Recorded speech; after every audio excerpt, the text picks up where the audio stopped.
welcome back to the Let's Debrief podcast. I'm Jenna. I'm Ashley. Hello. And happy July. Happy birthday to Silas Conrad. Happy So birthday sorry, I'm to messing with him. my mic. Today is his birthday, everyone. So if you forgot, That's on you. that's and very he rude. knows. He remembers. And he checks and sees who texted him. What are your thoughts on that? Oh, As an adult. I think that what podcast we listened to was talking about this recently. If you didn't text me, I'd be like, oh, like that hurts my feelings. Me. Yeah. But I mean, as long as my close circle like texts me, then I'm like, all right. I completely agree. Like, I literally could care. Like, don't you feel that in high school or even college, everyone you knew would text you, even acquaintances? Jenna, I was still texting my ex-boyfriend happy birthday like 2 years after we broke up, after like high school too. Because that's the birthday culture. Yeah. And it's like, I just wanted you to know, happy birthday. It needs to be ended. I hate birthday culture personally. Specifically, like, it's my birth week. I love me. Yes, It's my birthday. Yes, I want Tanner and my close friends to make a big deal out of it, and I want no one else to know it's my birthday. Yeah, that's and I fair. think that should be the culture of adults. I don't care what you do if you're a kid or in high school or whatever. Mm-hmm. But I feel like adults should be at that point. Sorry, Cole. The boys took the kids out, and Cole sent me a photo. Like, Owen instantly He's went to already sleep sleeping. with his hands crossed across his lap. He's so funny. So sweet. No, I agree. Like, I've also like learned my limits because I have a friend that's an introvert, and we've done stuff for her birthday before, and I'm always like the one that's like, it's her birthday, it's her birthday. And then I have now realized through that friendship of like, oh, some people don't like that. And I feel like I used to always be like, oh my gosh, like, of course you want that. Like, you who want doesn't? that, and it's my job to make sure you get it. Yeah. Mm-hmm. And now I'm just like, oh no, like, people actually don't want that. And I don't care if they want it or not. Like, I'm not going to force them to have the whole restaurant sing to them. Not the restaurant. Yeah. Anyways, I have another hot take while we're on the birthday culture hot take. Okay. I've been thinking about this a lot this week, and I'll tell you the exact reasons why after. But I need to say, I have attended close to probably 300 weddings at this point. For sure. In my wedding photographer career. And I am just shocked to my core at how many people continue to wear inappropriately white dresses. Amen. I haven't seen a ton in my day. There was one I had posted about, I think maybe just even on my close friends. It was a year or two ago. And yeah, this woman, like, not off-white or anything, just a very white satin dress. Yes. Sundress. And I was like, excuse me? Yes. Let me say, like, if you are attending a wedding, if it is a question in your mind, is this too close to white?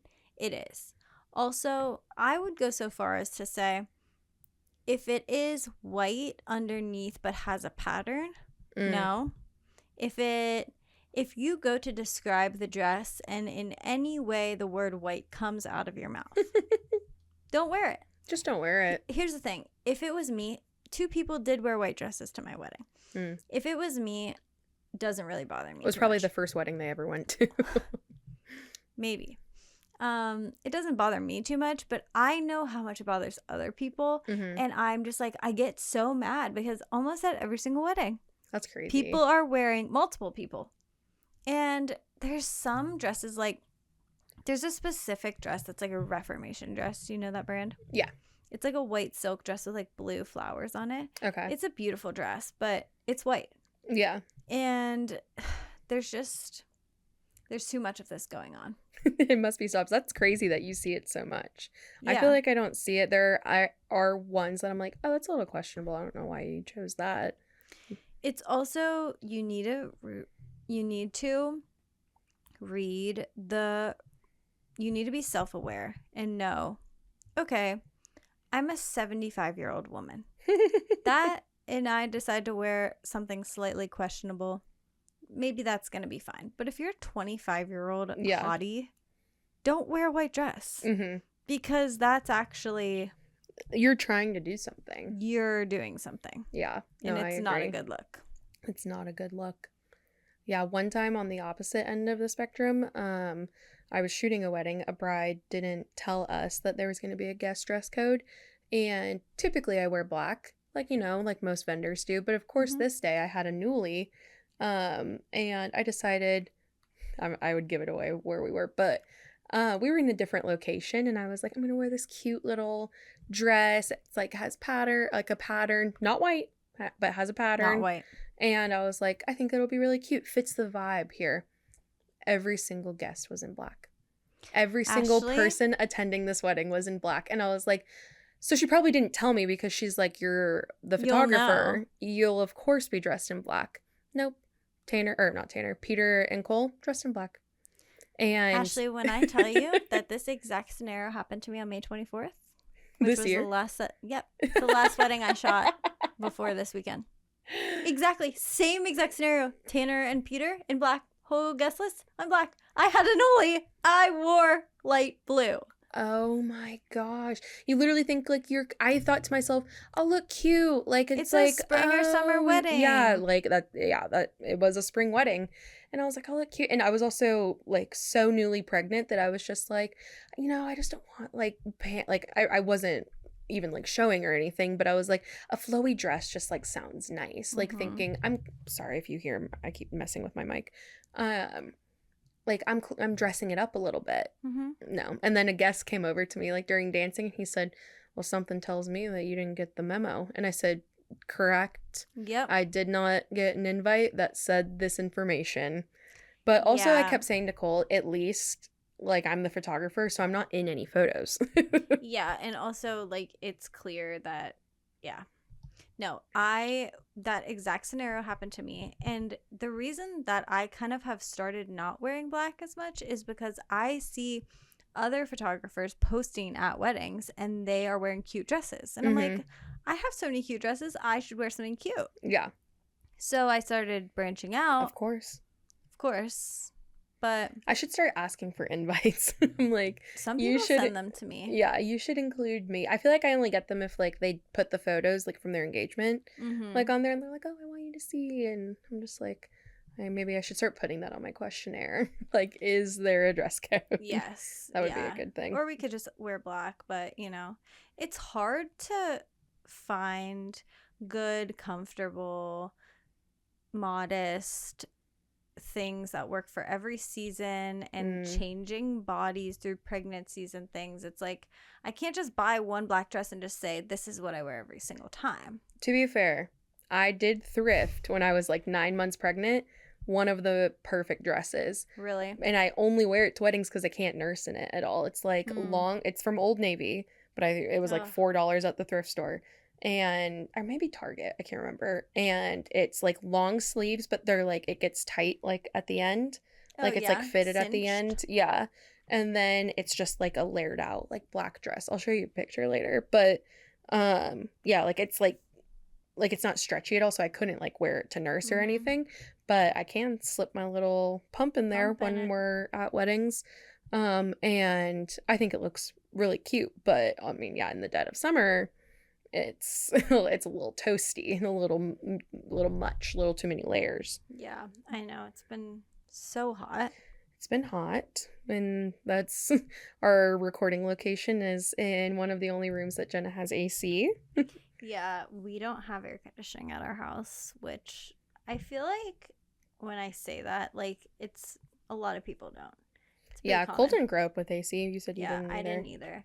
But it's like these few certain weeks that it's just like unbearable. And the kids have units in their rooms and they're upstairs. So like it would be dangerous if they didn't. Literally. But we sleep downstairs and it's honestly not been so bad. Like we have 2 really high power fans just blasting on us. Yeah. And the window open at night. And like there's only been a few nights that it's stayed hot at night. Yeah. Most of the other nights it's been 70 at least. So Mm-hmm, it'll cool down a little bit. yeah, but it's been very hard. We've been at Idyllwild a lot. We've been at our parents' pools a lot because I'm just like, oh my gosh. And we were, before this, making pizzas, which obviously made our house so much hotter.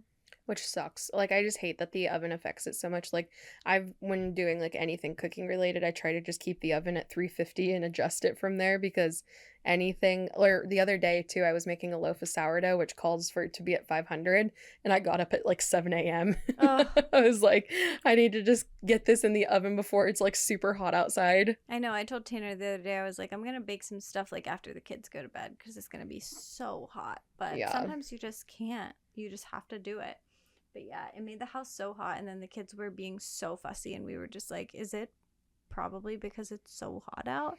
And they're just like, they don't know how to say that. Imagine, yeah, just sweating and, like, being uncomfortable, but not knowing how to solve it at all, and just being like, ugh. And I'm like, well, yeah, Yes. I feel like fussing, and I know I can take my clothes off. Yes, and like getting a cold shower. Yeah. Oh, I could go for a cold shower right now. Amen, sister. I know. Anyways, what have you been up to over the past monthy? Oh, what have I been up to? You know what I have been up to is meeting all of our fans.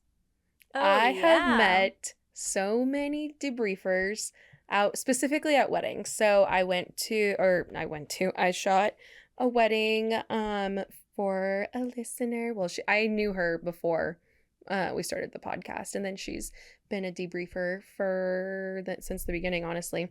And so I shot her wedding in the second week of June, and at that wedding, her maid of honor, like, I was like talking to her, and she was like, by the way, I love the podcast.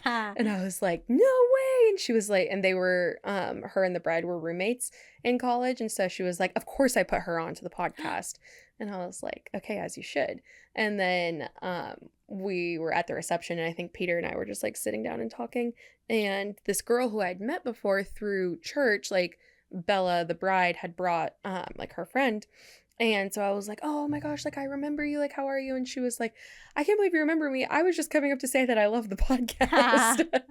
And I was like, so sweet. Yeah. And then we were in Idaho this last weekend for another wedding, and she was like her friend, but she was coordinating the whole wedding. Shout out to Sierra. She was like, she kept saying to me, I feel like I'm meeting a YouTuber, like, in real life. She said, I saw you guys walking up here, and I was like, who is that? How do I know? It's Ashley from the podcast. It's the Let's Debrief. It's the Let's Girl. Debrief girlies. So yeah, I feel like a celebrity out there right now. I text Jenna every time, and I'm like, I met another one. I love it. I know. It truly, I mean, like, obviously our podcast is just for fun. It's not going anywhere at this point. Like, until, yeah, we start trying really hard again. Yeah, we don't have like a ton of listeners, but it is always so crazy just thinking of a person. Like, I don't want to say I expect my close friends to listen, because I don't, but like, obviously if my close friends listened, I would be like, that would make sense to me. Yeah. But when I think about someone I don't know listening, what? I get a little giddy in my stomach, because I'm like, what do you think? Yeah, what do you think what of us? What are you perceiving me as? Literally, we should do that episode again. Remember, like, oh, please. That destroyed me for a little bit. Really? No, but like, it really was kind of in my head of just like, oh, wow, I can't believe that people think this. I don't know what, you never know what vibe you're giving off. Yeah. You want to give off a certain vibe, and like, I a lot of times feel like the vibe that I give off might not be how I feel inside, specifically because of the amount of comments that people that say I'm really calm. Like, that is my experience at weddings the past, while you've been meeting fans, I've been getting told I'm calm. Oh. Constantly. Interesting. You're so calm. Oh my gosh, you're so calm. You're so calm. And I know I said this on the podcast before. People had asked if I was a stoner. Like, people are always saying about this calm thing, and I don't feel that I'm a calm person. Like, yeah, I mean, I don't feel not calm. I feel at peace in my soul. Yeah. But I don't I'm just feel existing. that I'm, like, at this wedding on Saturday, they were like, you're really helping the bride. I'm like, why?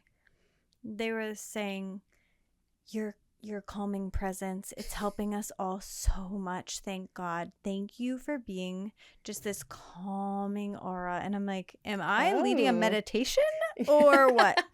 I do think, and I was listening to a podcast that we listened to. I was listening to What We Said. I think they did a Friday episode, or maybe I was behind too. But I was listening to their episode recently in the very beginning, so I didn't even get that far. But they were talking about like our generation being like the anxiety generation. Mm-hmm. And so I do think that we encounter a lot of people that are like ridden like with anxiety, Mm-hmm. and especially on a wedding day, like one day that could be the most like anxiety inducing, that to come in and just be like, it's okay, like, and just be a chill person, I think like speaks volumes. Yeah, and I mostly get that comment at weddings. Yeah. So I guess maybe that is it. But yeah, that, I guess, going back to like maybe people don't know what we're talking about. We did an episode where people said like their perceptions of us, or what was the word? Yeah, assumptions. Your assumptions about us. And people said some crazy stuff. Yeah, they said that we like are nepo babies, like we both. Oh, that one. We both came from money. Because I was those type of things, just they really made me kind of mad, because I was just like, how can someone perceive me this way when I'm out here like grinding and trying to do all this stuff? And like, I don't know, I guess I didn't like that. Yeah, but I can't remember anything I want to else. know That was like too. Yeah. Well, I remember someone said, what did they say about? Oh, someone said, Ashley is a pillow princess and Jenna's a freak. And I was like, oh no. What else did they say? I think there was another one. Oh yeah, because I every time that I feel like calm in situations, I was like, this is what that person was talking about. But someone said like, I feel like Ashley's never dealt with like any mental health crisis, or anything hard or something. Yeah, I was like, correct. Yes, I am perfect. My brain is top tier. But I want to know people's assumptions, but it's so strange to think that someone might be perceiving you in a way that is not true, or not how you feel. Well, also, did you check our reviews at all recently? No. I got a bad review solo, like with what? Yeah. Why didn't you tell me? I think I like read it like one time quickly, and I was just like, okay. And go to show. Yeah, like I was just like, oh, I haven't checked the reviews in a while. And this person says mixed feelings. So this was August 26th, 2024. So this is before I came back to the podcast. And I had only done a few. Yeah. So I don't know what episode this person's referring to, but I feel like this podcaster has decent intentions, but after listening to a few episodes, I'm getting Mean Girl vibes. They ask for people's life experiences, people pour their heart out, and then they read them out loud and laugh and snicker when they deem their experience an overshare or too much information. It's just set in an ugly tone. And I literally was like, whatever, because that's just not true. Like, whatever. Yeah, I was like, okay. But then somebody said, so happy they're back. I'm so happy that Ashley and Jenna are back.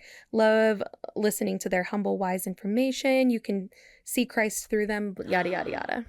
So I was like, stick it. Bad review. That is so sweet. Well, here's the thing. You can only talk about yourself for so long. You need other people to give you the drama. I was exhausted, man. I can't be out here talking this whole time. You were reading like people's life experience. That's literally what a podcast is. Yeah, well, I was just like, okay, like you just like didn't catch the vibe. This is actually their first podcast they've ever listened to. And again, I was just like, the fact of like other people that we don't know, like listening to the podcast, I'm like, okay, well, you just don't know me then. Yeah. Like you're just some random person that just they don't know that I'm really a chiller. Really mean. Yeah, they have no idea that I'm only slightly mean here. You're actually way meaner than you act. Jenna and I aren't friends in real life because I'm so mean. Oh man. Yeah. I would do that episode again, but it might scare me. Yeah. I want some updated ones, you know. We're in motherhood now. Make some assumptions about us, motherhood edition. No. I can't take it.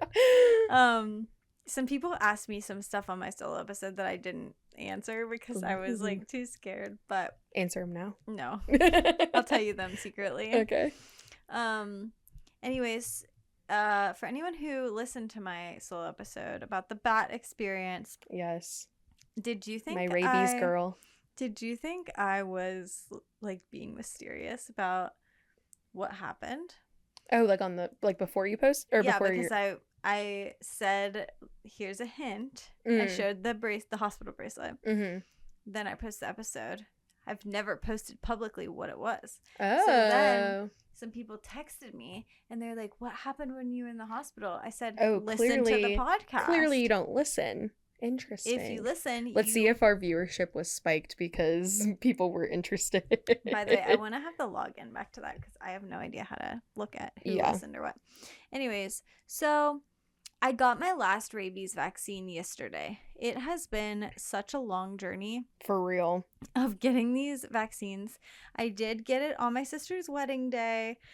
I left the wedding, drove to the hospital, and it was so funny. Did anybody think that you were like being dramatic? Like, did anybody in your family like think like No, everyone was like, "Oh my gosh, you good. need to go and do this." I was gonna say, I need you to know, like, obviously I know that was like not something that you wanted to do at all, and like the whole vaccine thing in general, but I stand by your choice and sign off on it because, and I think my mom also asked, like, why was Jenna in the hospital? And I was like, oh gosh, let me tell you. And I told her the whole thing, and she was like, that is actually what I could picture the most terrifying experience ever. Yes, and sorry, I keep cutting you off. When you like texted me about it, I was like, oh my gosh, that's so scary. Like, I'm so sorry, like whatever. And then hearing you talk about it on the podcast, I was like literally my mouth was like wide open. I was like, I can't believe this. Yeah, it was, yeah. I think the scariest part was that I didn't realize how serious rabies is. Yeah. I'm literally Michael Scott. And actually, I bought the Michael Scott Rabies Fun Run t-shirt, and it's in my mailbox right now. Oh, perfect. So I will be putting it on after this. That's so because funny. I am a victim. I am a victim. However, I had no idea how serious it was again, and I genuinely do think that people need to be more aware. For sure, especially living in Western Pennsylvania. Every single time I went to the ER, they said, you have no idea how many people come in for this. Like, so many. That's bats, crazy. Specifically bats. That's disgusting. Like, it's so gross. I pray you never have to see one up close or see it. Just close your eyes. I can't believe the Pittsburgh Zoo has a bat cave you can walk in. Oh yeah, Katie's son Harrison, he used to love going through it, and God. we're like, it's okay, you can go by yourself. Yeah. Monty always says, freaky bats. Amen, sister. Amen. Has she been around when a bat incident has happened? No, it's always been the middle of the night. Oh, okay. But yeah, so I got my last vaccine yesterday, and I actually brought Monty with me this time. She loves doctors recently. She used to genuinely cling her whole entire body onto me, koala'd, and would scream at the top of her lungs when the doctor would try to listen to her heartbeat. And then, if any moms need this tip, the Daniel Tiger goes to the hospital episode changed everything. Yeah. So we watched that. We got a small doctor's kit. Everything's different now. So she came to the hospital with me to get my shot, and the nurse was just the best woman on earth. I'm going to write her a review. Can you do that? Like, so in this hospital, there was a sign on the door that said, if someone like stood out to you, you can call this number. Oh, okay. So I'm gonna call and tell. Honestly, she needs a raise. Everyone that has helped me with the rabies thing has been so nice. Thank God, honestly. But she brought Monty all of these not toys. I mean, they're literal medical supplies. But like all of these like wraps and stuff, and like all these bandages. She brought her like these what are they, syringes? Yeah, like with no needle on it. No needle, guys, but syringes and like all this stuff for her to play with, and she was just having the time of her life. She got an arm sling. She looked so cute in it. It was so sweet, and she has been obsessed with it ever since, and it was just such a fun experience. We got to go, and while we were waiting, we just played doctor the whole time, and it was so fun. She loved it so much, so that nurse was the best. And when I came over today, she gave me a shot. And she probably put 14 Band-Aids on your legs. Yes. But it is so hot that I sweat them off. Yep. So that was really sweet. Anyways, but I don't want to keep yapping about myself. No, you're fully vaccinated against rabies. So, okay, but if you were to have another encounter, you have to go do it again, right? If I had it today, I would have to go back again. I can't believe that. That's crazy. Yeah, and I guess vets, like, have to do it all the time. Because, like, they'll get bit. Okay, but, like, where does it... Oh, gosh, everyone's going to be like, you're so stupid. But, like, where does it come from? Like, where do they get infected from? No idea. I mean, I guess it's, like, similar to, like, a tick with Lyme's disease. Like, I don't know. Came from... I don't really think about it. Are just all bats born with it? Like, what percentage of bats actually carry it, too? Actually, only 1%. Really? But, yeah, if it's deadly, it's, like, obviously not worth messing with. Yes, I know. Let's ask chat. What was the question? How does rabies get into a bat? Yeah. Or just like any animal. Infect an animal. I love chat lately. Just for stuff like this, I'm like, wow. It's so funny that chat have just replaced Google. Okay, it just says it infects an animal through the bite of another infected animal. So I don't know really how it starts. Once it's already out there, so... Interesting. That's very scary. No, I'm glad that you did it. Like, it would... like, imagine, like, getting dizzy and then just being like, it's too late. I know, Ashley. It says, genuinely, call the hospital if you get a fear of water. That is scary. Could you imagine just driving down the road, seeing a lake and being like, oh my God, and then being like, no. I'm gonna die now? Yeah, I honestly always thought that, like, bats, like, oh, you see a bat or whatever, it's like kind of like a joke that they have rabies. Like, I didn't realize it was deadly. Me either. I thought it was just like, oh, okay, whatever, and then you get rabies and like whatever. I thought rabies was the same thing as I literally thought rabies was a joke, honestly. Yeah. It's the only write about in books. Yeah, and just make fun of it. Yeah. But nope, very real. And but as of right now, Jenna's protected, and seriously pray away the bats. Like, you haven't had an encounter since then. No, but I did get this stuff called Bat Master, and it is protecting my home right now. Oh, nice. It's a strong scent of spearmint. Oh, interesting. Yeah, and we keep our lights on outside now at night. Oh, so they can't hide. Well, they don't. And they're like afraid of the lights. Yeah. Oh, they're just so gross. I can't think about it. I know. Okay, give me some more of your life updates, because I don't want to talk about bats anymore. Okay. We just got done with the craziest month of my life, and I'm so happy it's over, but it was also really fun. The US Open came to Pittsburgh, the US Open of golf. And Cole had tickets for the week, and it was also the same week as kids camp, where I was cooking all of the food for the 100 at church. Yes, which is at church, for the 130 children and staff. So that was like such a chaotic week. Like, Cole would come like to kids camp for a little bit and shoot, and then he would go to the Open for like the rest of the day. And so that was like a really chaotic week, but it was honestly a lot of fun. This was actually crazy. I told you, I've texted you about this, but I have some words for the USGA. I bought a ticket to Sunday because I'm a golf girly. I'm involved now. I haven't tried golfing myself, but like Cohen and I have like gone and like just sat in the cart with Cole like while he golfs, and when the weather is nice, it's a fun little outing. Yeah. But and you follow it like professionally. Yeah, we enjoy like watching the tour and everything, and so I was like, wow, like this is a really cool opportunity that it only comes to Pittsburgh. I mean, historically, like every 9 years. It's at least the last one was 9 years ago. And so I was like, okay, this is like a cool, almost like once in a lifetime opportunity where it's going to be 10 minutes away from our house. So I bought a ticket to Sunday, and Cole and my dad had tickets that we got them for Father's Day last year. And so we all went on Sunday, Cohen included. And we walked around for a little bit, but we got seats right on the 18th hole because we were like, we want to see the person that wins come through. And we planned to sit there all day. Cohen and Cole and I go out and like walk for a little bit, like for like an hour, and then we come back, and my mom is like, hey, when you come back up to the grandstands, it's like they're starting to like turn people away. And I was like, but we have seats saved. She was like, yeah, I almost like didn't make it back from the bathroom because I was like, my husband's up there, and they're like, well, there's no saving seats. And she was like, okay, well, I'm still gonna go. And she just like walked past them. And so when we got back, I was like, okay, well, I mean, honestly, I'll just lie about something and just be like, my baby's formula is up there if they're gonna give Yeah, me like yeah. any issues, because that's ridiculous. And so we like walk up, and there's like a huge line forming, and then there was like another line of people that kind of just made a different line of like, they're like, my seats are up there, like I'm sitting up there, I'm sitting up there. And so we did that, and she like kind of said something to us, but I was just like, I don't really care. And I just like walked past her, and we got up fine. But quickly, like, we're like, I will say, like, this was my first like golf event going to.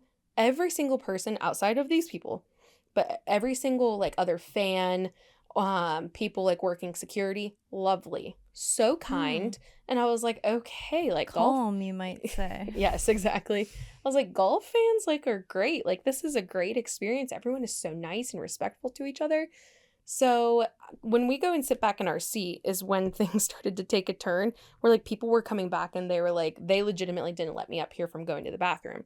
And they're telling people no re-entries, like you can't go to the bathroom. If you go to the bathroom or get food, you have to stand back in line even if someone is sitting and saving your seat, because there's no saving seats.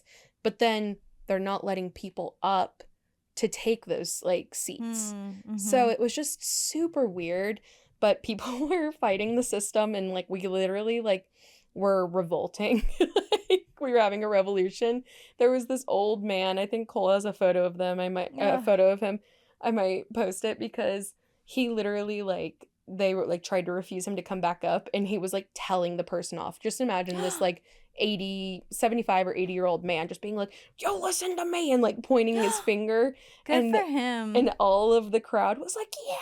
And then he took his hat off and he waved it around. Oh, that's hilarious. It was so funny. Wait. So at this point, how many hours was it approximately until people were actually going to be golfing this hole? Like, oh, well, people are constantly coming through. Oh. Yeah, so like they start like tee times at like, I don't know, like 8 a.m. And so we got there, I think, at 10. So it kind of, people like... So you were seeing stuff, but it wasn't the final. No, the final wasn't going to wrap up until like 7 p.m. And what time was it now? Like noon? When they started turning people away, we had just had lunch. So yeah, it was like noon or like 1. Okay. And it started to like fill in. And so they were expecting, for if someone wanted to see the final, they needed to sit in this place until 7 p.m., not go to the bathroom once, and not eat. And not leave. Which we were like, okay, so now we're being punished, and we can't go get your merchandise or participate in your concessions because we're sitting and saving this seat. Like, for a ticket we paid for. For a ticket we paid for, and you can't bring food in, and there's also no re-entry. So like, I heard a lot of people say that like small businesses around Oakmont were like really hurt that week, because locals assumed it would be so busy, so they weren't going to those places. And then no patrons like of going to the US Open were leaving, because once you're in, you're in. And so like no one was going and leaving to get coffee. Like, they had a coffee place like on the inside. And so yeah, it was very interesting. So they at one point, like, also the people running this are volunteers, and I'm just like, why do you guys care so much? Like, just like tell people, like, I'll keep an eye out if any seats open, but this is the line to get back up if people have say seats. Cole also went to a different tournament in like February or March, and he said that they did like a ticket system. If you had a seat that you had been saving, like, you could take a ticket, and then when you came back, give the ticket back, like, to go to the bathroom, to eat, like, do basic things. It's raining really hard. Oh, I was like, what is that sound? That's the sound of the rain on the tin roof. Yes, the beautiful tin roof. So it was just like super disappointing. So then, like, my poor parents were saving our seats earlier, so they didn't get any food, and so they were starving. My mom had to go to the bathroom, and we were just like, okay, like, how much longer are we like sorry if you can hear that. Like, how much longer are we sticking this out? Yeah. And then it starts to rain. And we have umbrellas, and we're like, it's fine, it's fine, it's fine. Like, is this covered or no? No. Okay. We're under a tree, and so it had like been fine. up until then, like sun-wise, and like we use the umbrellas for shade as well. So we were like, it's fine. But yeah, once it started raining, we stuck it out for a little bit, and then they stopped play like of golf. So the golfers like went inside the clubhouse, and this is like 4 p.m. So we really stuck it out for like under the what's the word, like a the regimen. Yeah, like we had stuck it out for like 3 hours, and my bladder could never, literally. And also we were sweating so much, so we're trying to ration water, but we're sweating, so we don't really have to pee. And so we were just like, all right, how much longer? Like, are we sticking this out? And I very much am like, no, like, we're in this. Like, we're going to stick it out. Like, it'll be fine. And finally, Cole was like, it's fine. Like, we can just go. Like, the guy that ended up winning, it was a really cool way that, like, he won. But it wasn't, like, anyone that, like, were, like, a major, like, I don't dislike him. But it's not, like, we're, like, diehard fans for, like, anybody that was in the top. Yeah. And so we're like, it's not going to, like, be like this big thing that like, oh my gosh, I can't believe we missed that. Yeah. So we ended up leaving, and then they started play like a little bit later. I was honestly really hoping that they would delay play like further and further, so then it would have to move to Monday, which like people could with Sunday tickets could get back in.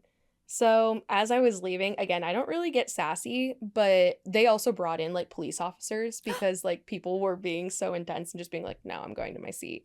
And, like, they would try to be like, you can't do that. Like an Oakmont police officer? Well, there were police officers, like, there, like, roaming. But they brought them to stand at our grandstand station. Oh, my gosh. It was ridiculous. And so as we were leaving, I'm literally, holding my baby and, like, fighting against the rain. I just said, thank you for such a terrible experience. This was, like, awful. And he just said, yep. Ashley. I know. I don't usually get sassy, but I was just like, come on. Like, what do you mean? Like, I paid to be here. So basically you're telling me the basic ticket, which also a grandstand that was open the entire week at the 18th hole on Sunday, they closed it down. And on top of your ticket price, it was $250 to sit there. But a place that had been public all week long. Wait, so you paid $250? No, we didn't. Oh. But they were like, because Cole, I think, was just going to cross, but like, it was like almost connected to like the one that we were sitting at. And he was like going to cross through it. And the guy was like, oh, do you have a ticket? And he was like, well, yeah. And he's like, well, this is reserved today. Like, did you pay the reserved? For the richies. And Cole was like, no. And like, yeah. So we were just like, this is so stupid. And honestly, it brings me to a bigger conversation of just realizing where we are as a society, that it's like, you have to have money to like get honestly a basic experience. Like, you have to have a decent like amount of money. Like, obviously you could say like the Spirit Airlines and the places like that. Like, at least when I go to like one of those things, or like when I buy a Spirit ticket, I know what I'm getting myself into. Like, yeah, that I don't have a seat, I don't have a bag, like all of those things. But when attending an event like that, I'm just like, I paid a pretty penny for the ticket in general for being Sunday of a big tournament. I just would expect basic treatment of being able to go to the bathroom and being able to eat. And they would argue, you did have that treatment, you just had to give up your seat. And it's like, well, no, this is the experience that I chose. Yeah. No, I completely agree. That sucks so much. Yeah. So it was a little bit of a letdown, but Cole got to go like all week long and he really enjoyed it. And did he go with your dad a lot? Yeah, they did get to go a lot. That's good. Yeah, and the times that like my dad had like too much work and like couldn't go, I got to take his ticket because it's like not assigned to a certain person. And so yeah, it was fun.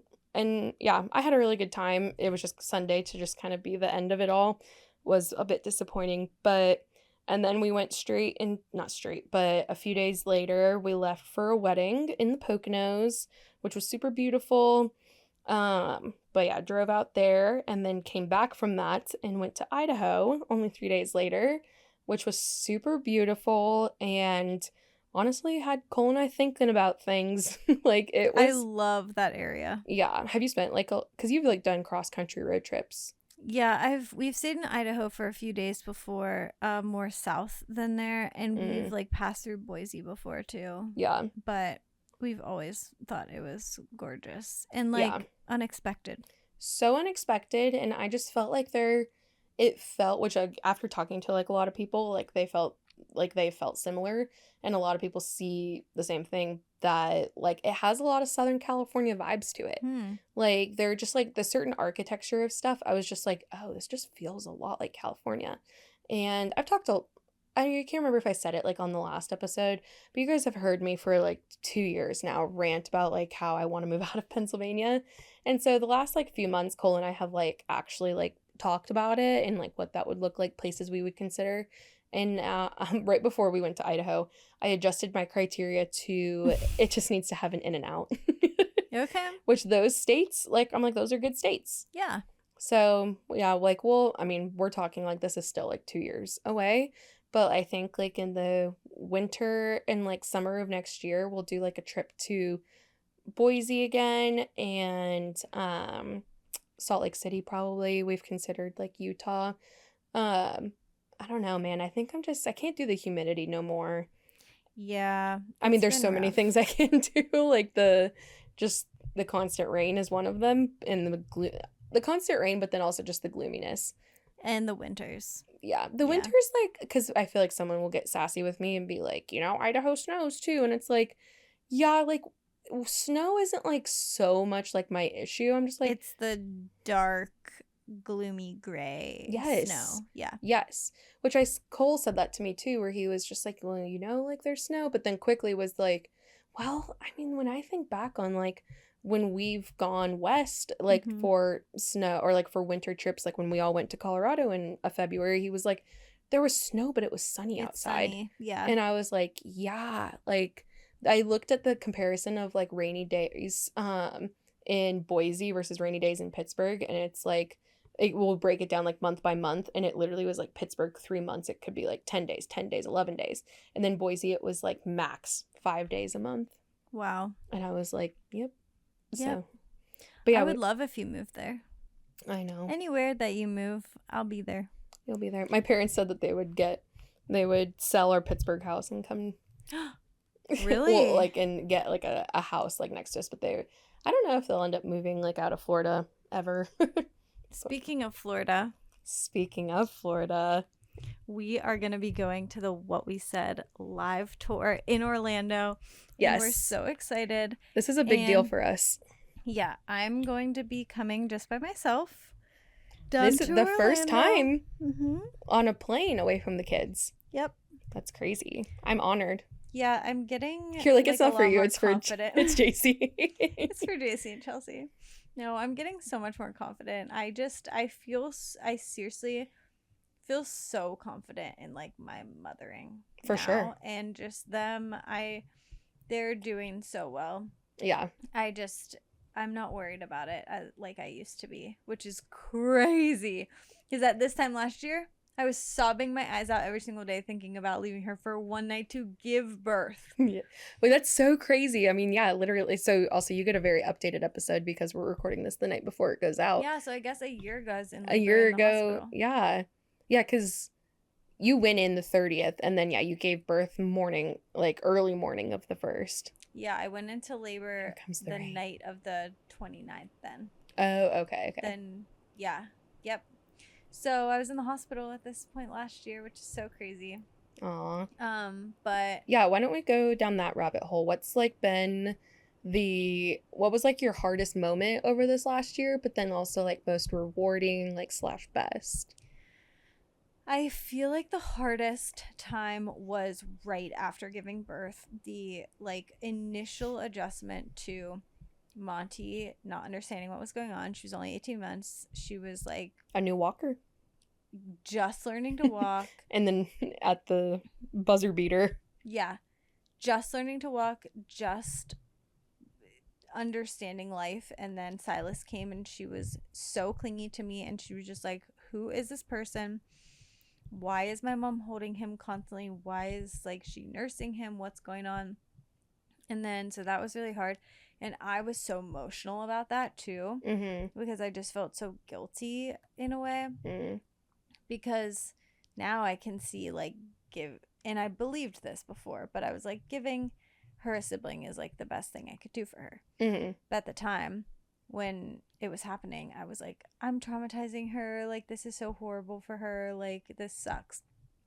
And And then like literally the week we came home from the hospital, we got sick. And so she was sick. She was up all night. I was sick. I just gave birth. Silas was sick, and he was a newborn baby. Tanner was sick. It was just so horrible, and it was this weather. It was so hot. Yeah.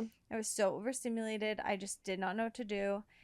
And because of that, I don't know if I've talked about this in the podcast. Because of all of that, the sickness plus just Monty being so clingy, and she was waking up so much still at night and needed me, my breastfeeding supply just plummeted like from the get-go. Yeah. I don't even know if it fully even came in how it did with Monty, but it was very quickly that he was extremely hungry after feeds, and also if I pumped, I would get like a half ounce. Yeah. Which with Monty, I could pump and get 8 ounces. Yeah. So I was like, I don't have any milk. So I don't know if I said this. I don't think so. I have said it, but because you were done with the podcast at that point, and so then like I don't think we've ever touched on it. So I told Tanner this today. He has made it 1 year, 1 full year, using only donor breast milk, which is crazy. Many women have given me their milk. Yeah. Just for free. For free. Just out of the kindness of their heart. Which is crazy because, I mean, I'm in breastfeeding groups too, and there are a lot of women that are like, I'm selling my breast milk, like, $2 an ounce. And I'm like, I get it. Like, they're, if they, like, it's a lot of hard work. Like, yes. I totally understand, like, if they need/want to make money off of it. But the fact that you found a community that was just like, here you go. Here, I'll meet you with the cooler. Like, it was insane. There was a woman who was almost our exclusive donor most of the time. She lived nearby, and she was very much an oversupplier. Obviously, she was feeding her 2 kids, and then me, Silas, and then another baby. She was feeding me. I actually drank it myself. Silas and another baby. Yeah, so 4 kids. 4 babies. Insane. And I can't even imagine, like. I know. She was so amazing and so generous. And then, like, throughout that, there would be, like, random people who would give me, like, a big cooler full here and there and stuff. And, yeah, we made it a full year. The only time he drank formula was when we would travel. So, it was... I was wondering, I've had that thought the other day of just, like, as we've traveled with breast milk, of, like, how does Jenna do it when they travel? Like... Oh, I couldn't... Yeah. Yeah, that's, like, you have to pack, like, a full freaking chest. Like... Yeah, literally. No, I would just give him formula when we've traveled. But other than that, he's made it a whole year. And that has been just, like, so crazy to me because I've talked before about my breastfeeding journey with Monty, and I had such high hopes for this one. And so I felt so disappointed and, like, even more of a failure on the breastfeeding side of things. And that was just, like, such an amazing experience, having people just, like, come through for me and be so generous. Yeah. And I just I can't even put it into words how thankful I am. Like, every single person, I would write them a card. Like, but there's, like, nothing I could do to thank them enough. You always were like, can I buy you pump parts? And they were like, no. Yes, I know. The one woman who gave us so much milk, I still want to do something for her, but I don't really know her. Yeah. And so I'm just like, I want to do something for you and your family, but I don't know what to give you. So if I know nothing about you. If anyone has any ideas, just as a pumping mom, just like a massage gift card or something. I want to do something for her, but I also don't want to overstep and be like, I booked you a hotel room or something like that. You know? Yeah, that's fair. That has been amazing. But that was definitely the hardest part, was right away. And then after that, things just started to get so easy, fell such into place. We've had the best year, and 2 has been so much easier than having 1. It's just insane. What was the original thing you asked me? Well, and I said, like, the best. Yeah, or, like, the most rewarding, too. I think starting to see the sibling bond, which I know it's what everyone says, and it just sounds so cliche, but it's just so special and so sweet. And I also feel like Silas just, like, healed a part of me in terms of, like, I'm literally gonna cry. Oh. I was not expecting that. I don't know. I don't want to say. I'm I gonna don't. cry. I don't want to like sound bad when I say this at all. But like, I do feel that having Monty in that first, I don't know, the first 18 months of her life was almost a little traumatizing for me. You had Starting. a really, really rough go at it. Yes. I honestly, your experience like entering motherhood, I've kind of taken and like braced myself the entire time of like, all right, like it can switch like at any time. And because your life was constantly changing, like nothing ever remained the same. It was so hard. Like, just even from birth. Yeah. The birth experience almost was giving me a warning. Of what was to come. It was so hard, and not to say that I didn't have beauty in it and that I didn't grow from it, but it was so hard. And so I feel like Silas just like he just like healed that, and he's just been so great. And even in the hard times with him, I don't know, it's just so much easier to see that it'll pass. Yeah. You know what I mean? Because Monty's great now and everything's fine. And so in my mind, I'm like, well, if he wakes up 20 times a night, he'll eventually it'll sleep. eventually be what she is, you know? Yeah. So, yeah, I feel like, I mean, I'm speaking for you, but like, especially as like a first time mom, like you go in and kind of anticipate, like, or you can think of like things to anticipate of like, I probably won't get any sleep, or like they'll probably throw tantrums, like whatever it may be. But like, especially in the middle of Monty's sleep, you're just like, surely this child will have to sleep at some time. And it was always just like, no. Like, yep. I'm gonna be up and I'm gonna be yelling and I'm only gonna want you. And like, this is what it is. And it's like, okay, it's been going on for a month now, so I guess this really means it will never end. Yeah, literally. And yeah. So it has been such a great year, and I'm so, so, so happy, and I feel so confident.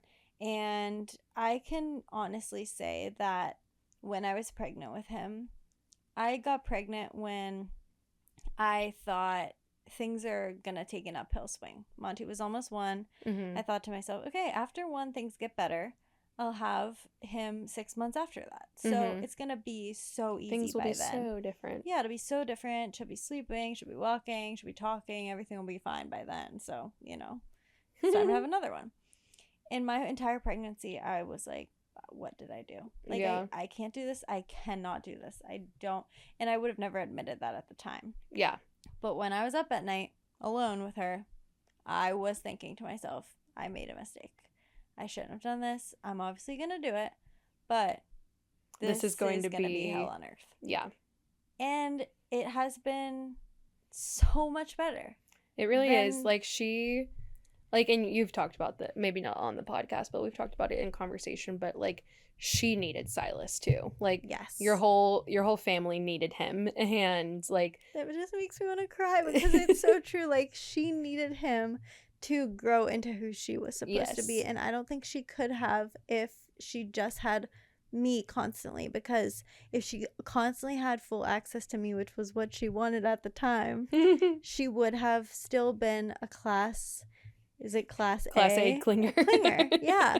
But because of him, like, she grew so independent, and it was just the best thing ever. So yeah, we love baby Sai.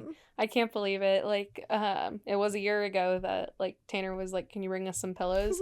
And so me, him, and Peter were having and Cole we're having a powwow in the waiting room, just like talking about like, so what are you gonna name him? Like, I don't know. Is it gonna be this name? Is it gonna be Silas?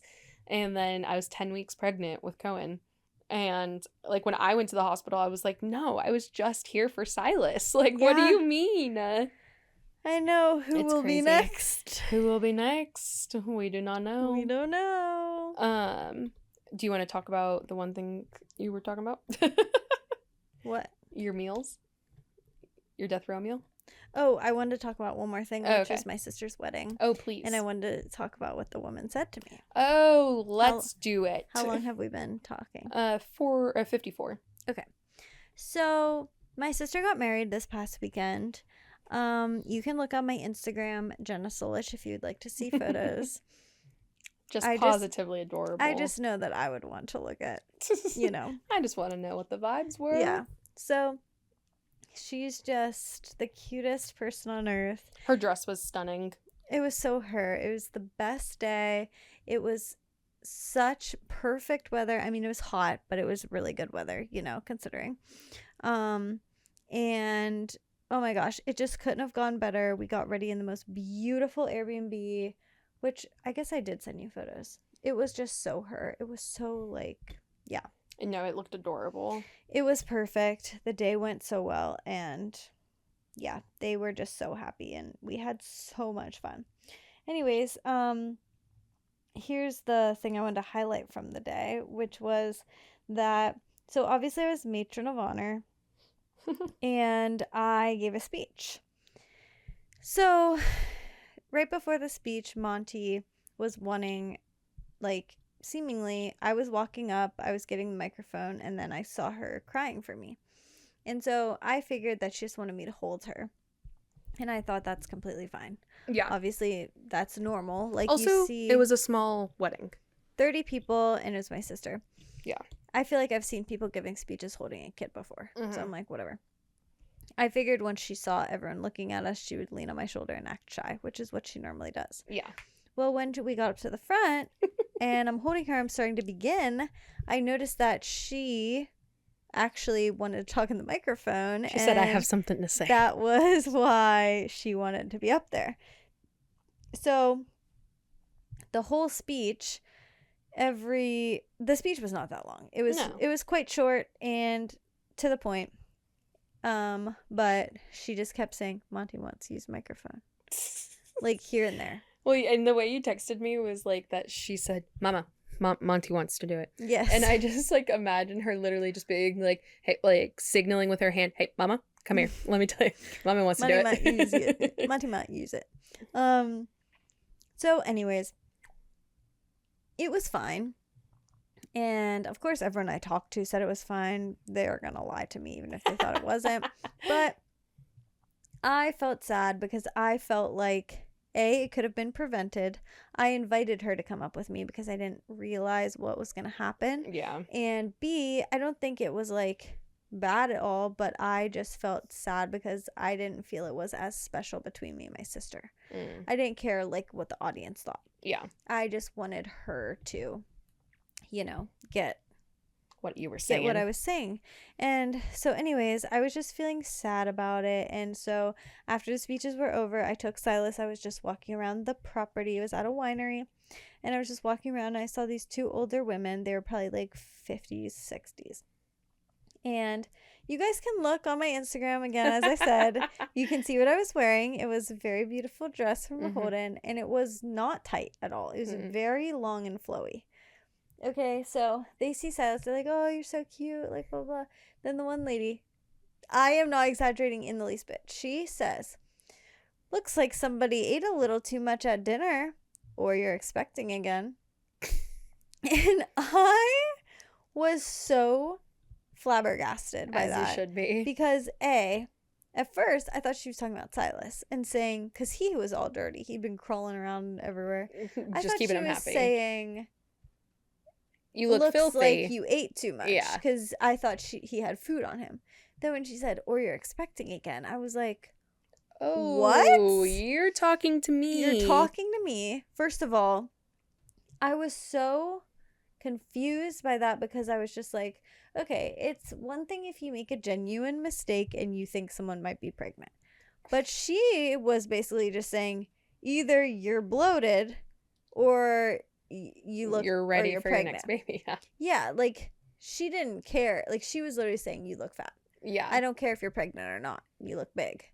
And insane. I was like, wait, what? So I was so confused, and so I just didn't even know what to say in the moment. So I just said no. And then I just walked away because I was like, I don't know what to do. So I just kind of like laughed. I was like, no. And then I just like started walking the other way. then I started getting really upset because I was just like, okay, I feel like I just ruined this speech. I hadn't got to talk to my sister yet. And I just was feeling down. And then I was like, okay, and now I look fat. Like, Thanks. The what's double going on? whammy. And so I go back and I find Tanner and I tell him. He was like, where are they? I'm like, I don't know. They're back there. I thought he would just like wanted to see like what they look like. Yeah. He went and yelled at them. As he should. If But you weren't going to do it, someone had to. here's the thing, like, if you see someone who's holding a small baby, why would you say that to them? Knowing No. that that's like a very common thing, that like women's stomachs look different postpartum. Yeah. Obviously, he's a year, so he's not a baby. But you But- don't know that? And also, yeah, it's just like, how many times has this happened to me? In a stupid amount of times. Like, there's no reason it needs to be happening.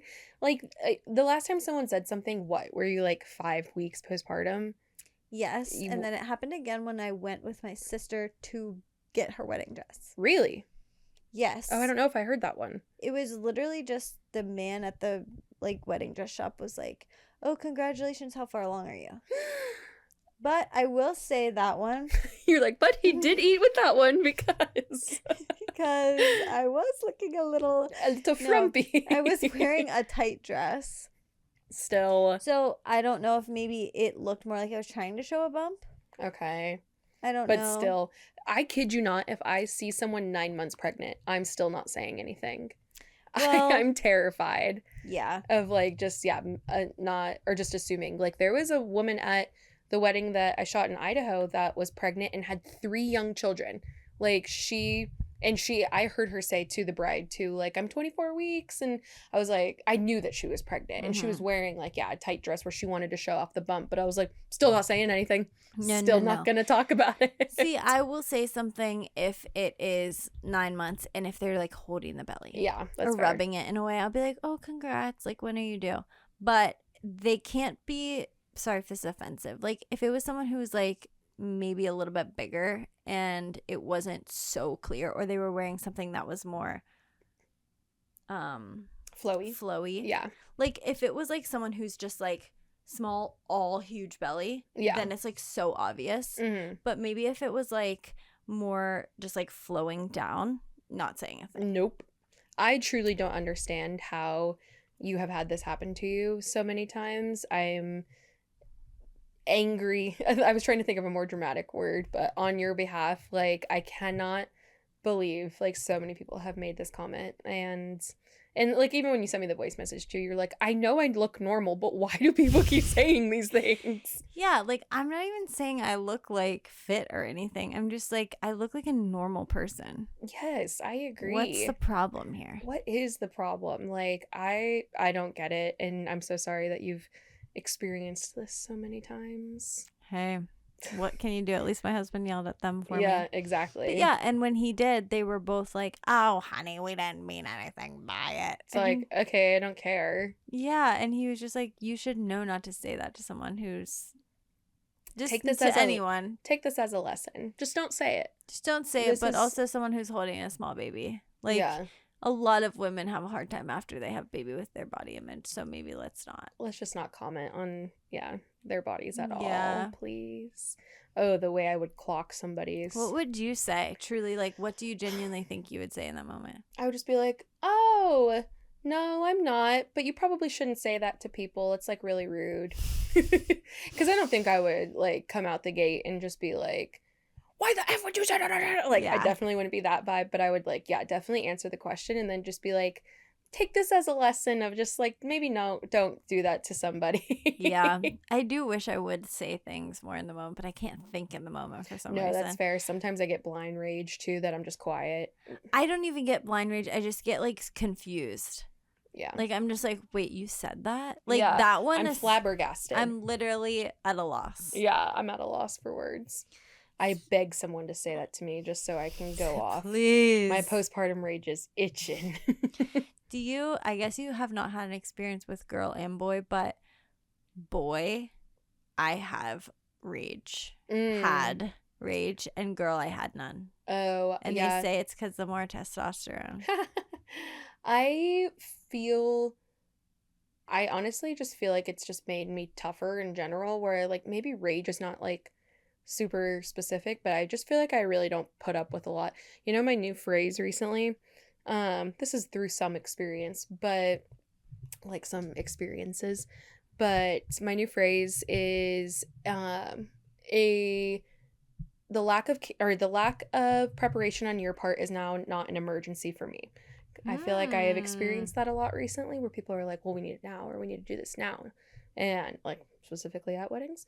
And you know, I feel like that is some things that have gotten me like really riled up postpartum. So I'm like, Interesting. I'm not going to speed up my life because you need something now. I feel like Because you I didn't prepare either. yeah. I Yeah. feel like I'm a big people I definitely still am a people pleaser, but also I'm just kind of like, I'm not, now that I have a child like that needs me, I'm not He's going the to only make one I'm gonna my please. literally, I'm not going to make my life more difficult because you didn't plan. Yeah, So I definitely I don't know. I won't. feel like it's kind of made me just more of like a, I really don't really care what people think. I don't think.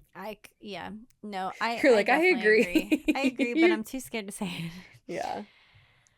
Um, do you want to talk about the bottle situation at all? Oh yes. So Cohen went anti-bottle recently. We were at a wedding and my mother-in-law was with him, and I would like to add that approximately 6 days before this wedding, actually 5 days before this wedding, had a bottle, no problem. Also, wait, we should talk about this too if you've watched it at all. Have you seen the trend of videos going around, which I feel like it was kind of heavy on TikTok? I also deleted TikTok off of my phone. I have it on my iPad, but I don't use my iPad ever really. I only have the iPad really for recipes or sometimes watching movies on road trips. Um Or giving to your 6-month-old for him to yes, play exactly. games and watch I Cocomelon? prop it up for him and he watches all of the little shows. No. Yeah, so I don't use it that often. So every time, like if I do have a little free time, I go on TikTok on my iPad, which is Cole and I keep laughing about because I'm like, well, I don't want like, well, I was like, I want to delete it off my phone, but there are certain things like hobby related. Like I go there for Yeah. sewing stuff or cooking stuff. And so I was like, I don't want it to be gone forever. And he's like, well, put it on your iPad. I was like, that's a good idea. So the trade off was take it off the small phone and put it on the big Mm. iPad, Big the big phone. phone. So, anyways, why was I saying the TikTok thing? There's a trend. Oh, there's this trend going around of raising low maintenance babies. Have you seen anything Okay. like this? No. Okay. There was this one girl that did videos of like, here's how you're going to create a low maintenance baby. So you're going to take them home from the hospital. And if you plan on exclusively breastfeeding, that's amazing. But you're going to want to introduce bottles as early as possible. And you also want to give them a bottle of formula early on so they know the taste of it. And so they don't create a preference if things go different. Like, just very intense and just like, Mm. and then like going into like, you are going to sleep train your baby and it is going to be da da da da da, like, and so the now, again, I haven't been on TikTok in a while, but it's made its way over to Reels now, but almost on the crunchy side where like a lot of crunchy people are like, this trend I actually feel like is high maintenance babies. Hmm. Like this, she's like, because she's like, here are all the things you have to do to create a low maintenance Mm. baby. Yeah, like And it's like, all the work you have to do. yeah, it kind of feels counterintuitive. Yeah, So anyways, I feel like I have a low maintenance baby. That's kind of like you what do. what I'm getting at. And honestly, like I would love to talk about not I would love to talk about the things that we have done, but not in a bragging way. I just want to hear other people's experiences, hear my experiences. Maybe I'll do a question box for like my solo episode this month. Because I do love talking about it, but it is so like taboo, I guess. That's like, It's like sensitive for people who don't have the same experience. Like I have told Tanner before that if you had Cohen at the same time that I had Monty, I yeah, would have had a hard time with that because they are so different. they're so But different. now And you I'm and I are so similar. So and so it's like why? it's like why? So that's why I am like, it is temperament like of a baby, and I don't know how much I can actually take credit for. Yeah. I mean, I personally think a lot of his tendencies I think you that it's can't gonna take credit for. change. No. Actually, I hold on, mama. no, I don't think you can take credit for Oh, okay. it. I do think you can take credit for how you handle it, That's but fair. specifically him being really good at breastfeeding, Yeah. and then also him being a really chill guy and good sleeper in any scenario. Yeah. I think those things are the main components of a low maintenance baby, Yeah. and he came out with them. For sure. Yeah, it's like, I mean, so far, like, yeah, I mean, we're past that marker, so I guess I can talk about it, but like, he never went through a 4-month sleep regression. And a lot of people say if you do co sleep that you don't really feel the effects of it, but there are times that like he's up every 2 hours because he wants to nurse more. So it's like, okay, it's a little bit of a growth spurt. And so like there have been like, yeah, some like harder nights, but like a lot of nights, like people literally will ask us all the time, like, how's sleep? And I'm like, great. Like, Fine, yeah, like since he was like 6 weeks old, like it's been pretty consistent and just like chill. And like, yeah, whatever. If you want me to talk about it, DM us. Yeah, you should Like, talk more about it on your solo yeah, episode because I feel like you tend to hold back saying, I don't want to say saying good things about him, but saying like those type of things because hmm you know that people who were like me will be like, well, my baby never did that, and I did this, and this, yeah, I and did everything you in the can't book. just say that. Yeah. Your So, mic might have gotten twisted. I feel like. am I too quiet? Oh, there you go. Yeah, it was a Oh, little quiet. Um, yeah. So if you want me to pop off, like, and again, like, just talk about my experience. I'll make a motherhood solo episode this month, and I'll do a question box. But yes, so I honestly was really nervous about introducing bottles in the first place because I always planned, like, if supply was going well and everything, to exclusively breastfeed.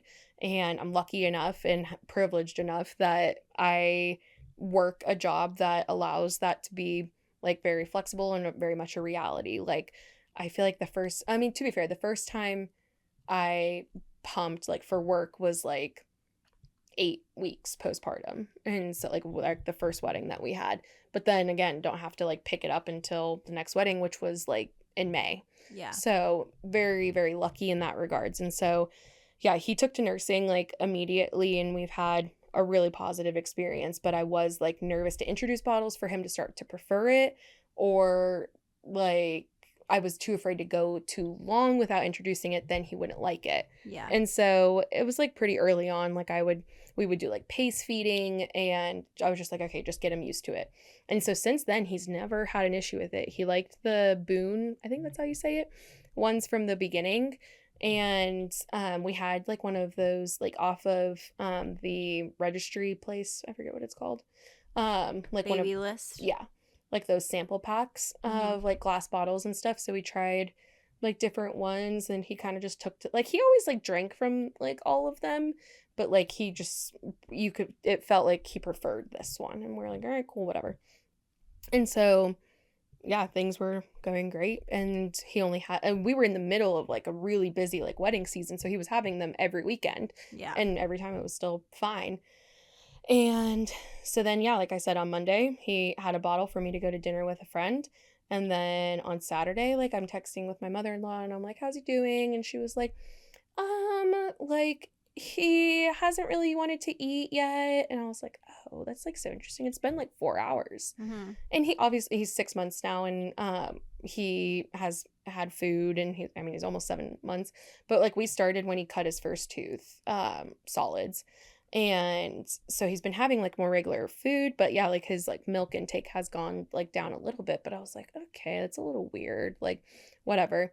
Long story short, the whole day she's like, yeah, he's been like super fussy, and then like he'll get really worked up and put himself to sleep, and then he'll like wake up. She's like, I think his teeth are hurting him. But yeah, he has like, I've maybe like shoved an ounce down his throat like this whole day. And I was like, oh my gosh, okay. And like, so a lot of people have said that like when they're teething, they just don't want bottles. But I got back to the hotel, immediately latched, and was going to town.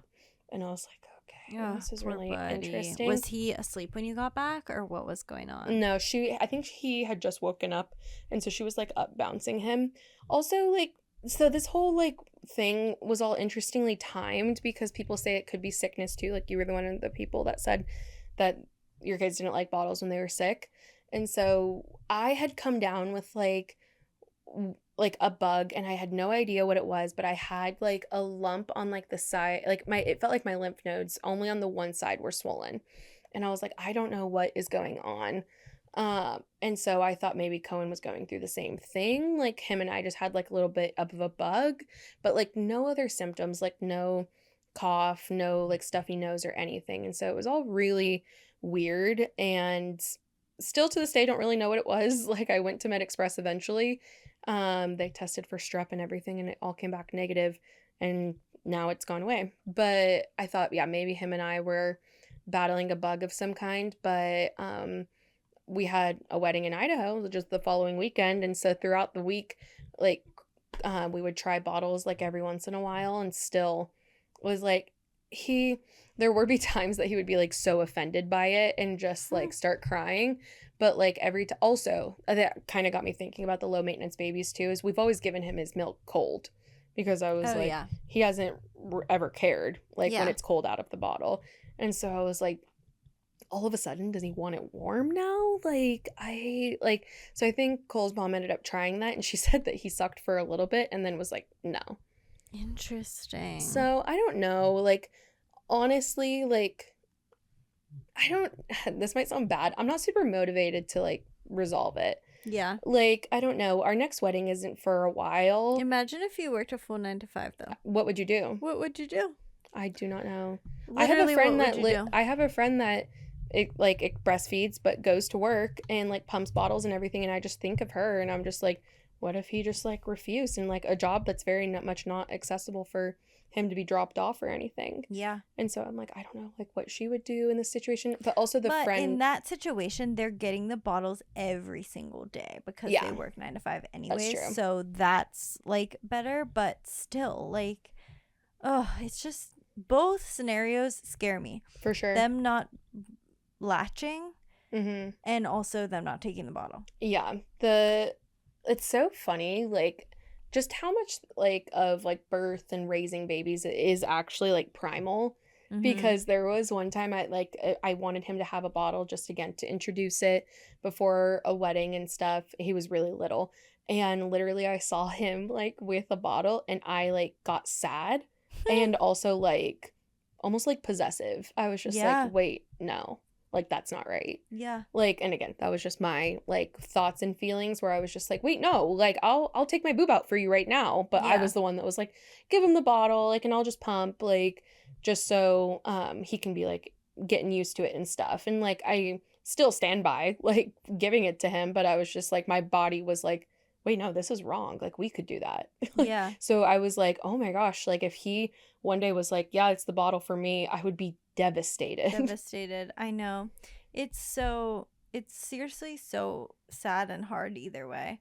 I'm very curious to see now that the bottle refusal is happening, Yeah. how the rest of your breastfeeding journey will go. I mean, I know your goal was originally a year, Yeah. and obviously I see you doing that very easily now. Mm-hmm.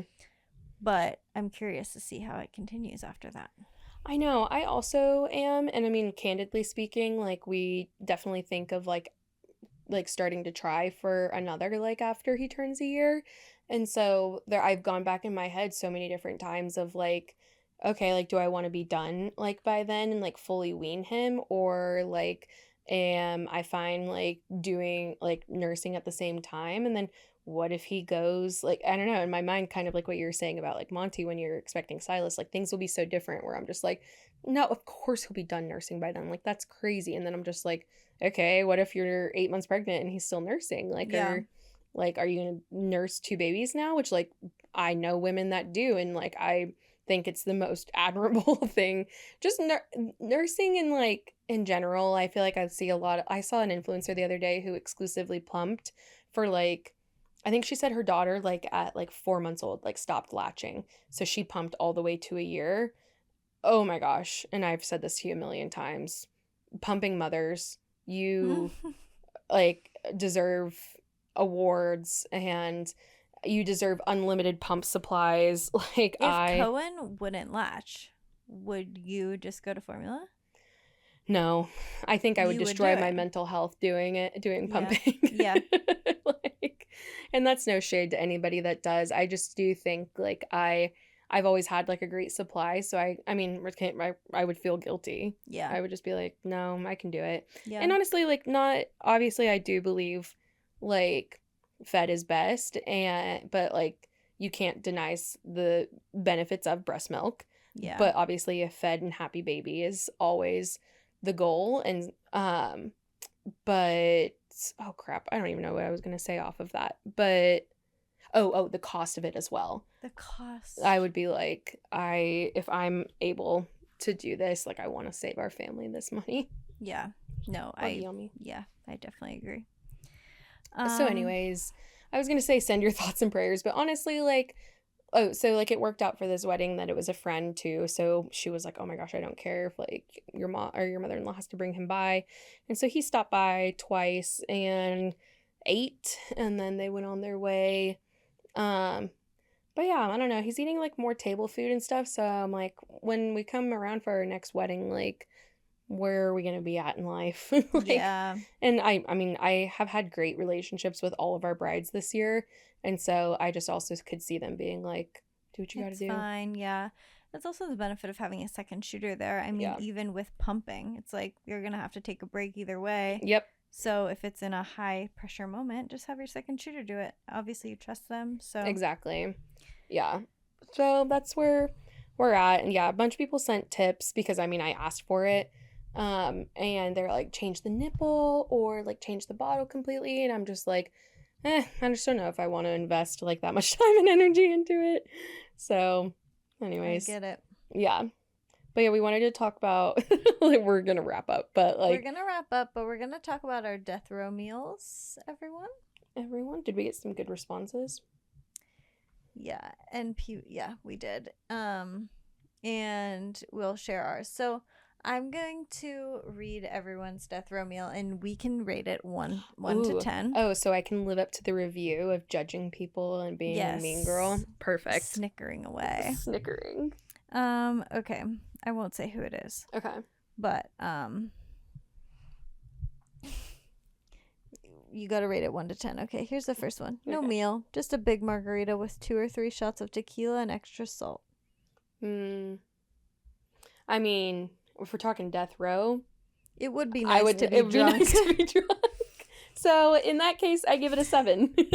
I'll agree with you. Yeah. Next one, we got raw oysters, Sam's Club giant tub of cookie dough, and a sweet tea. 6. I'm not down with the oysters. I've tried them before. I don't get the hype.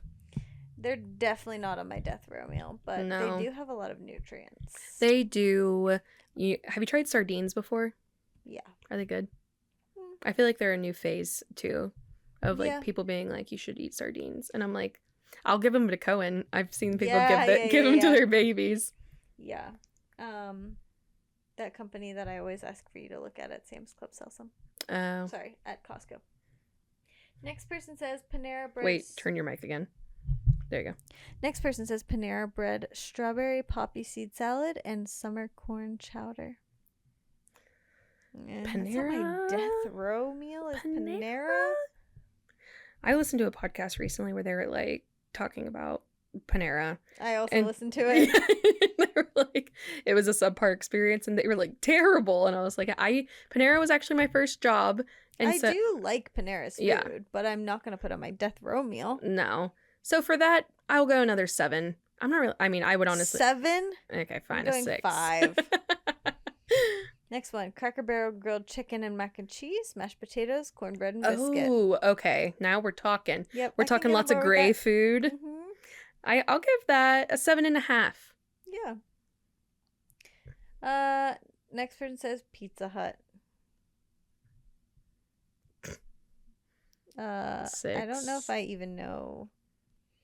I live out here in the sticks. I don't even know what Pizza Hut tastes I never like. heard that Pizza Hut before. Oh my gosh, that scared me. This is one of your good friends that said Pizza Hut. Wait, let me see who it was. Do you care to change your rating of 6? Is it my... Oh, interesting. And she doesn't... She doesn't eat well, gluten or okay. dairy. Yeah, so she maybe doesn't. that's So why. yeah, she thinks of it. Respect. I'm still giving it a 6. I think I'm going to stay in the 6 and 7 range. Okay, this one gets a 0 from Bex because she said my mom's casserole. There's no description there, Bex. What's in the casserole? There's no description there, Bex. How do I know? This one I'm giving a 9.5. Noodlehead Street Noodle 1. Yeah. Yeah. Okay. Respect. Which, maybe I have to go into a rant about it on my episode. About how they have fried chicken on the pad thai now. Well, I have to talk about how completely awful the eating out experience has become. I was kind of telling you guys this earlier. Yeah. And the food is just not worth the price. But Noodlehead is one of those places that is 10,000% worth it. I went with my friend Abby Grace the other day, and we each got an appetizer. So 2 appetizers. I got a soda. She got a tea. She also got a drink, like a paid for drink. We each got entrees, and then I got an entree to take home to Cole, and the bill was $70. And I was like, you don't get that anymore. No. Like, No. Usually it's $70 for just the 2 entrees. Yes. I truly, the things, like Cole and I talk about this all the time, that we are willing to pay for in life, like spend good money on, is travel and food. Mm-hmm. And so I'll pay for an expensive meal, and I will talk about my death row meal because it was expensive, but it genuinely was like the best meal of my life. And I'm done paying $100 for your overdone steak, tacos, and bland mashed potatoes. I completely agree. This person says medium rare steak, obviously a 10 out of 10, respect. Yes. And then I'm going to read this person's that sent in a photo. Oh. I don't even know really how to see it big. But let me zoom in. She says, I've given this a lot of thought. Oh, thank you. She says, homemade honey and vanilla latte from my husband. Very sweet. Lychee tea from China in Epcot. Oh. She's another Disney girl. Berry sangria from Olive Garden. Love that she's including 3 drinks off the get-go. Wow. She really did put thought into this. This is how mine is. I have like a very long list. Oh, I did not. Mozzarella sticks from Ruby Tuesday. Caesar salad. Margarita pizza with grilled chicken from Mellow Mushroom. Oh, Mellow Mushroom is so good. And a hot fudge sundae. Wow. Is that Ashley Krause? No. Oh, wow. I was going to say as my other Disney girly, but that I love all of the thought put into that. Okay, well now I feel like I have to put more thought into mine. No, just describe it. Okay. Go ahead. Oh, I'm going to go first? Mm-hmm. Okay, you can be the grand finale. Okay, yeah, if we're talking drinks, Cole and I have also been talking about this recently. At-home lattes don't even compare to getting lattes out. I am constantly disappointed by the options out there. Mm-hmm. And nothing... If you need a sign to get the Breville, Amazon Prime Day is coming up in like... July 8th and 9th. Yeah, coming up in a few days. So yeah, you have like a week to plan. Save your pretty pennies for the Breville. It is worth every single penny. Cole and I have talked about like genuinely. So we're going to California for a few weeks, and we're like, what are we going to do for coffee? We can't go out to coffee and spend $14 I know. multiple times a day. No. Like, what are we going to do? And it's not even going to be good. No. And I'm thinking, so yeah, I'm taking suggestions right now. I don't want to talk about the options that are on the table.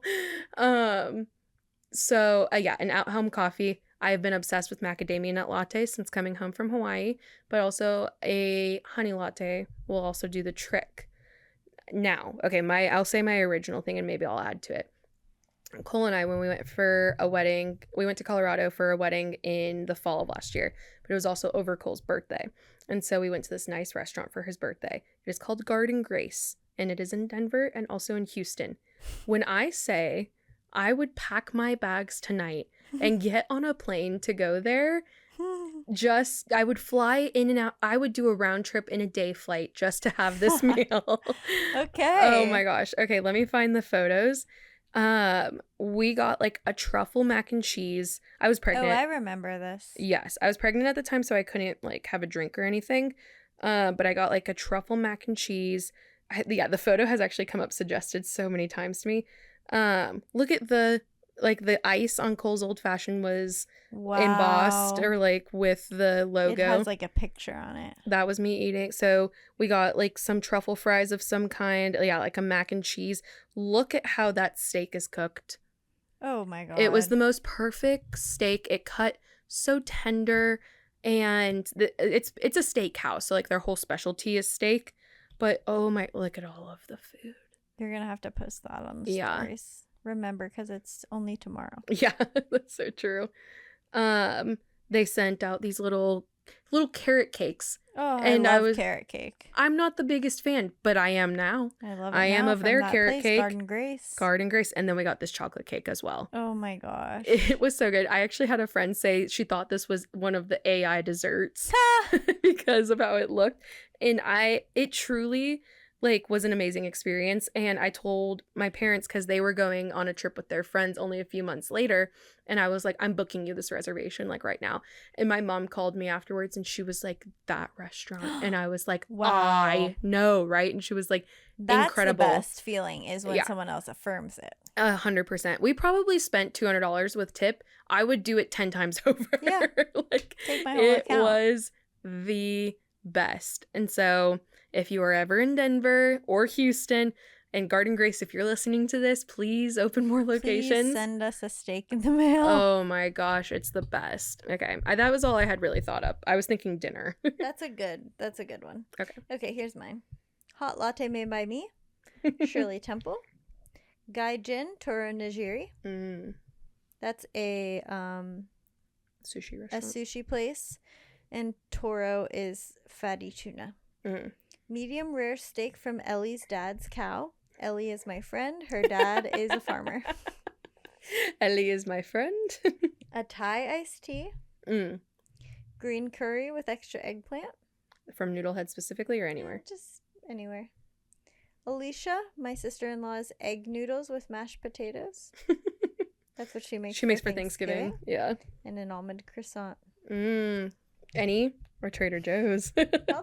I'll take any that is good. I do enjoy Trader. I do enjoy Trader. I need to try croissants again, and when I do, I need to do an almond for you to be. You and Peter need to be my judge. I'm not trying to outdo Trader. I just want it to be good. Okay, as long as you serve it to me hot off the press. Okay, deal. All right, guys. Exactly my husband texted me that my kids are mad, so we're gonna go down and put them to bed. Put these kids to bed. Can we sit in the AC for a minute? Not in here. Yeah, literally. All right. Well, we hope you enjoy this episode. Like I said, if you want me to do the mummy episode, let me know. And mummy.